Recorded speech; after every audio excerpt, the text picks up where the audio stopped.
ये सियासी लड़ाई से कहीं ज़्यादा सियासी अदावत है जो पिछले 10 साल से चली आ रही है और आगे चुनाव के बाद ख़त्म होगी ये कह नहीं सकते। डॉक्टर उमेश गौतम और डॉक्टर IAS तोमर में चुनावी मुकाबला चल रहा है और दोनों जिस तरह से बात कर रहे हैं उससे साफ लग रहा है कि ये लड़ाई अभी आगे जाएगी। आदाब, नमस्कार, मैं वसीम अख्तर और आप देख रहे हैं द लीडर हिंदी।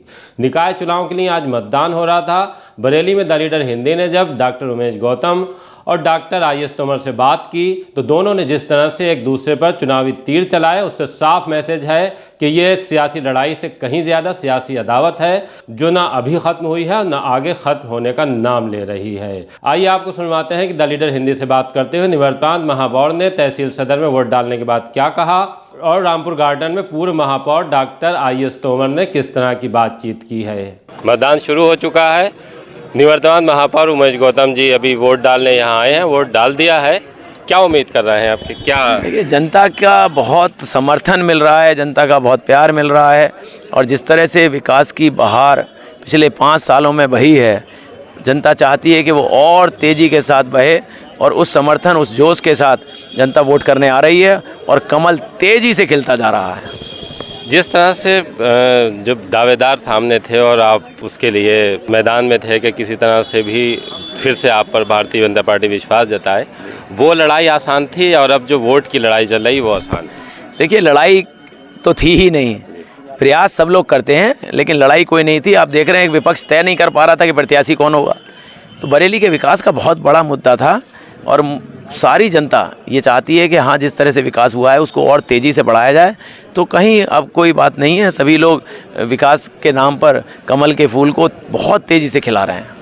जिस तरह से डॉक्टर उमेश गौतम और पूर्व महापौर IAS तोमर में एक लड़ाई शुरू हुई थी, वो लड़ाई इस चुनाव के बाद ख़त्म होती दिख रही है या अभी आगे जाएगी? देखिए, लड़ाई मुद्दों की होती है और लड़ाई उनकी लड़ाई थी विनाश की, मेरी लड़ाई है विकास की।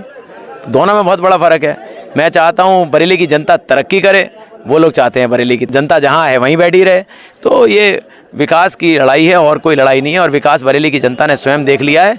बरेली अब आने वाले 5 सालों में और तेज़ी से बढ़ते हुए देश में नंबर 1 और विश्व स्तरीय सुविधाओं से युक्त विश्व स्तरीय सबसे अच्छे शहरों में से एक होने वाला है। जैसे स्मार्ट सिटी तो हो ही चुका है, लेकिन आपके जहन में कुछ और खाका है बरेली को लेकर के जो आप करना चाहते हो या इस बार भी आपने कोशिश की हो? देखिए, स्मार्ट सिटी का हमें मिल गया, हमारे काम लगभग पूरे हो गए हैं, जो कुछ काम है वो पूरे होने वाले हैं। उसके अलावा सेफ़ सिटी भी हमें मिला है। सेफ़ सिटी के तहत हमारी माताएं, बहनें, बुज़ुर्ग, उनको सुरक्षा, उनके लिए सारी सुविधाएं वो हमें करनी है। मैं आपको सिर्फ इतना ही कहना चाहता हूँ कि बरेली को विश्व स्तरीय सुविधाओं से युक्त बनाना है और बरेली को नंबर 1 बनाना है। अच्छा, जैसे पहली बार आप लड़े थे और 12,000 के करीब वोट आप जीते थे 12,000 से, तो वो आसान था या इस बार आसान लग रहा है? देखिए, इस बार बरेली ने विकास देख लिया है कि 5 सालों में मैंने किस तरह का विकास किया है और आप अगर जनता से पूछेंगे तो जनता बहुत उसके समर्थन में है।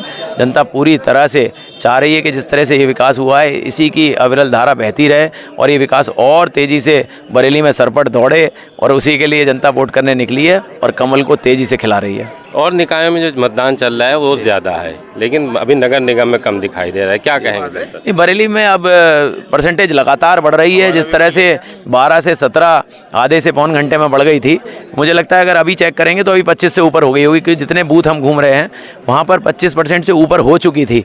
तो अभी एवरेज आ जाएगा और मुझे लगता है कि अब तेज़ी से लगातार बढ़ रहा है। जिस तरह बाहर भी लाइन लगी है, बूथों पर भी लाइन लगी है, ये परसेंटेज 1-2 घंटे में बिल्कुल बदल जाएगा। ने डॉक्टर उमेश गौतम को सुना, निवर्तमान महापौर थे।